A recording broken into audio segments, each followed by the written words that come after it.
হবে, চলে যেতে হবে। এই কোলাহল, এই ব্যস্ততা, এগুলো থাকবে, থাকবো না আমি। সাইয়েদনা ওমর ফারুক বলেছেন, মুতু ক্বাবলা আন তামুতু, মরার আগে একবার মরো। হাসিবু ক্বাবলা আন তুহাসাবু আলাইকুম, তোমার হিসাব নেওয়ার আগে তুমি একবার নিজের হিসাবটা করো না।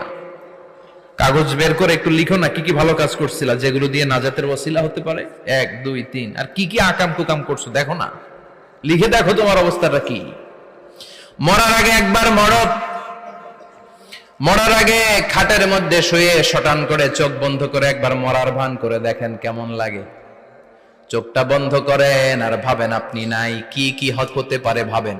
আপনার ছেলে মেয়েরা কান্না জুড়ে দিবে, আপনার প্রাণের স্ত্রী বিলাপ শুরু করে দিবে, বন্ধু বান্ধবের চিৎকার আর মাতম, স্থানীয় এলাকার মসজিদে ঘোষণা, অমুক এলাকার নিবাসী অমুক ভাই অমুকের ছেলে অমুক দুনিয়ায় নাই। সব আত্মীয়রা